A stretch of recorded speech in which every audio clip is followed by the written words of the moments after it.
Hello once more YouTubers, welcome back. Uncle Pythagoras is welcoming you. This is going to be a continuation of the previous video. We were dealing with the Newton's law and the application of Newton's law. In the previous video we were calculating the friction on a incline. Now we are calculating the forces on the incline. It's one and the same thing, by the way, but it depends on what you are given. So, the second example from calculating the forces on the incline is a box resting on the ramp weighs 60 newtons. The ramp has an incline of 30 degrees. Full stop. That is the shortest statement. Calculate A, the normal force that the ramp exerts on the box. B, the maximum frictional force that prevents the box from sliding downward the ramp. So, you come and do, before you can do everything and anything in this kind of topic, please make sure that you draw the diagram. Here is your horizontal surface. Here is the ramp, the incline.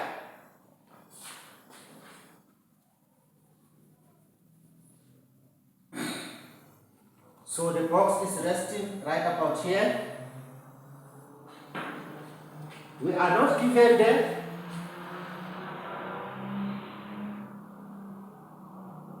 the mass of the box. Instead, we're given the weight. Now, the weight is given as, make sure that this is perpendicular. Your drawing must make sure that it is perpendicular. It won't be as accurate, but you must know that this weight is 60 newtons. You are given 60 newtons, then the normal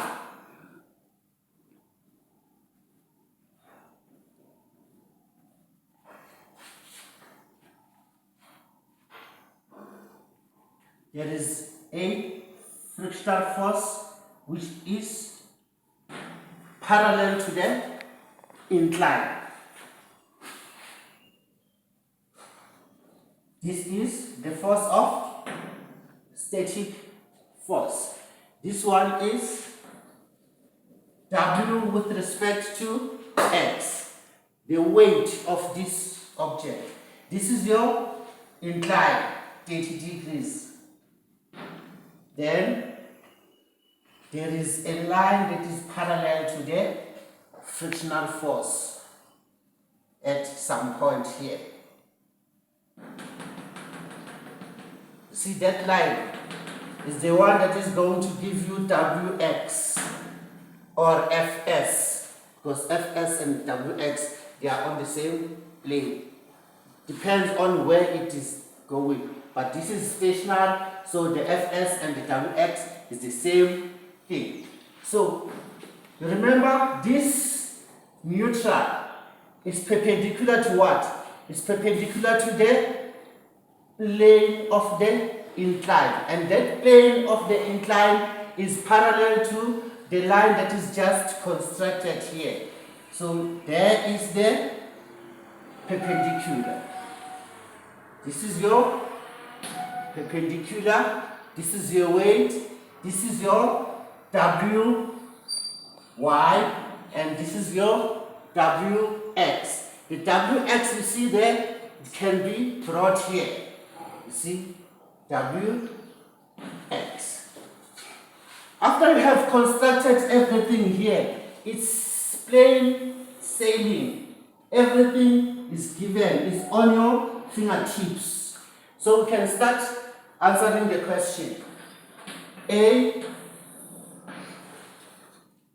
calculate the normal force that the ramp exerts on the box.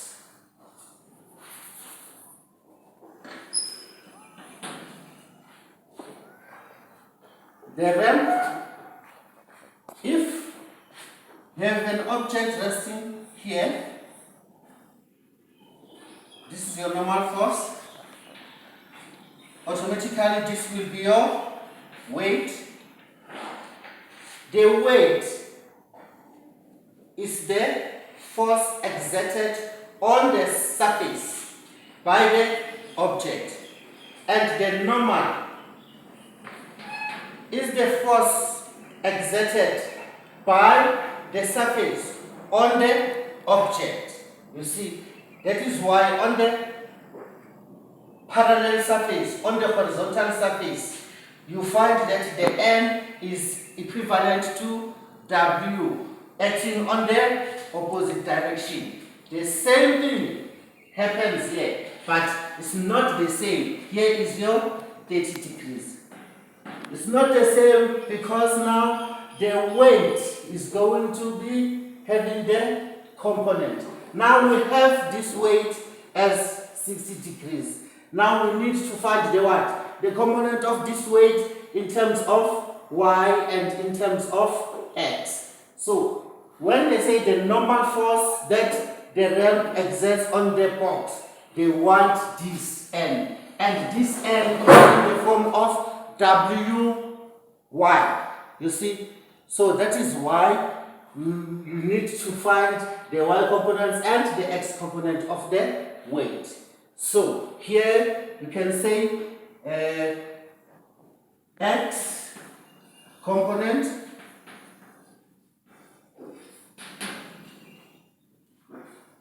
and y component.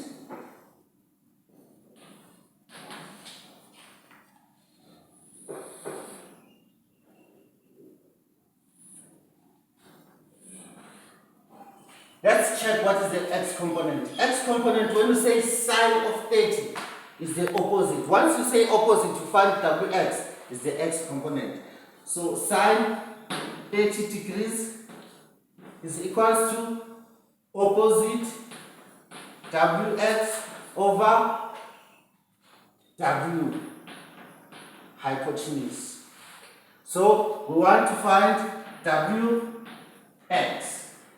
So they want the normal force. Wx is equals to W sine 30 degrees.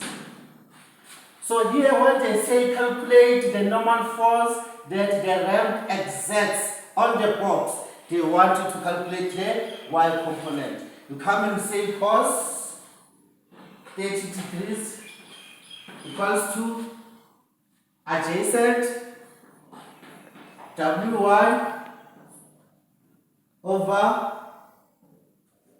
hypotenuse, the weight. So Wy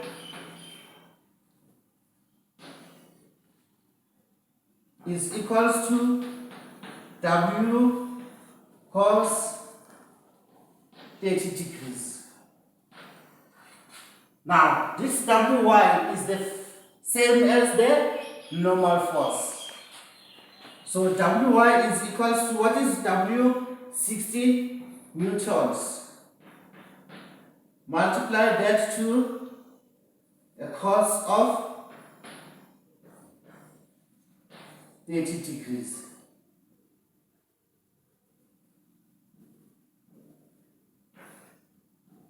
Right, we have multiplied that. Then the answer to that is 60 multiplied by the cos of 30 degrees. It's 51, 9.6 Newton. This is the force exerted by the ramp or by the incline to the box. Number B, they say the maximum frictional force that prevents the box from sliding down. They want the x component of the weight. So Wx is the same as W is 60 newtons multiplied by sine of 30, which is half. Sine of 30 is half. A half multiplied by 60 is 30. 30 newtons. This 30 newtons, remember, repeat the question. The maximum frictional force that prevents the box from sliding downwards. They want this force. This force is going to be 30 newtons to prevent this guy going downward. This guy, remember everything here is static. Nothing moves. So it means that the frictional force is equivalent to the Wx, the weight due to the x component. So this 30 newtons is going up the incline. And this is going up the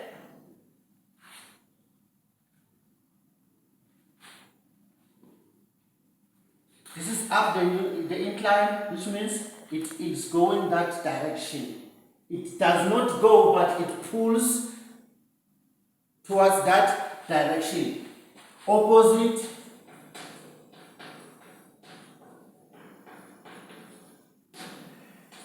Wx. Then this one is up perpendicular to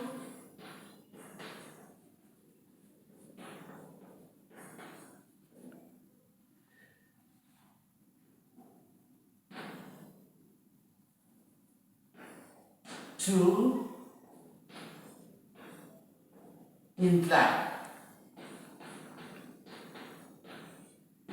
Whereas this is parallel to the incline. You see, this is going to be parallel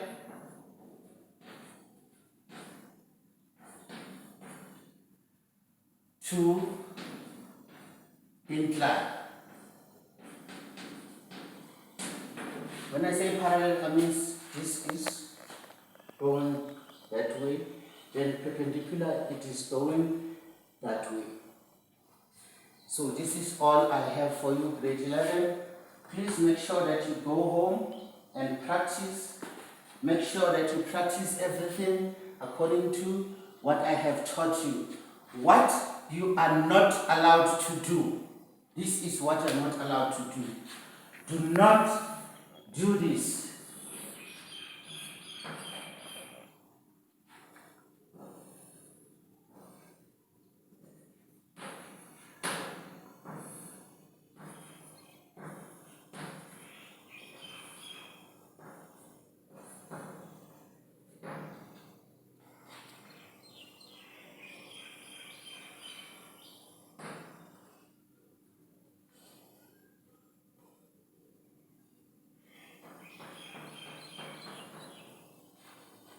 Do not cease from this,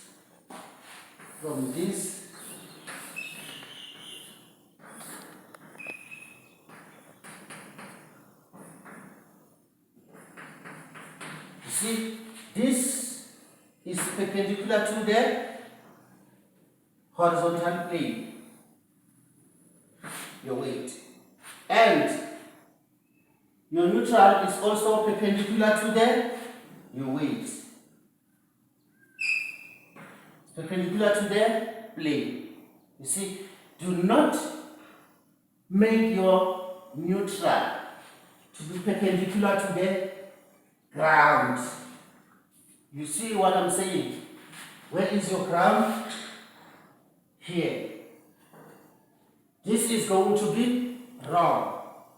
The perpendicular line here is the one that is parallel to that. Now this is going to be, you see, this is parallel to this.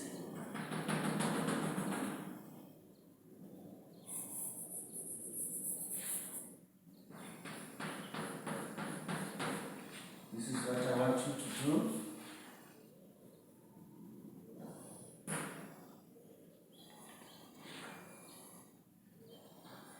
perpendicular to the ground, your weight.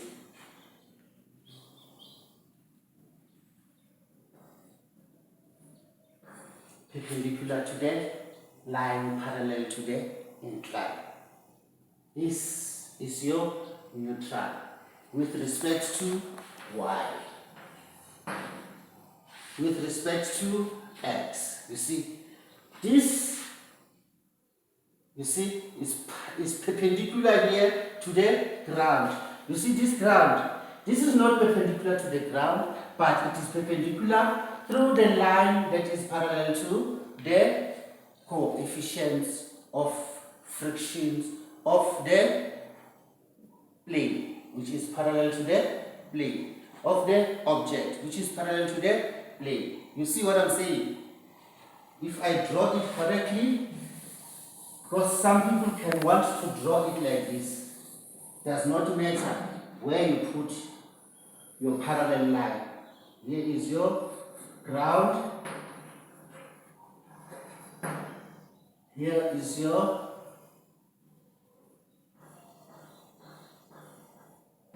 neutral.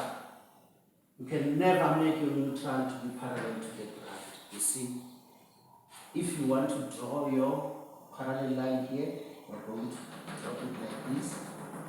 Then this is perpendicular. Have your weight. Have your incline.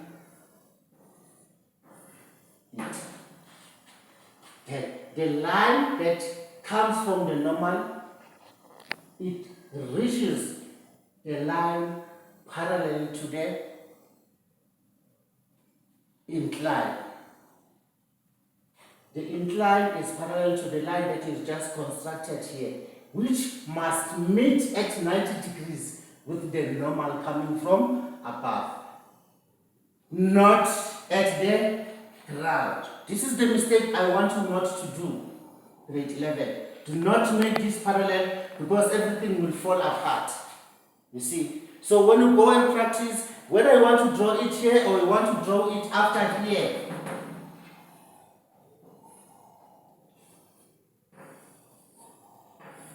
remains the same. You see? So some people prefer to draw it just after the ground. Some people want to draw it just before the ground. It does not matter as long as you put your component according to its perspective. Right, grade 11, go and practice. Do not forget to like, subscribe, and share it to other learners or people who are interested in learning physics. Do not skip the advertisement so that the whole information is captured, because mostly at the end of the lesson, that is where the announcement comes in. When I announce some important things that is going to follow up after that, you are not going to get it if you just subscribe and pass away. Pass away means you just move on and do other stuff. Just watch up until the end without skipping any advertisement. Uncle Pythagoras signing out until the next video. Goodbye.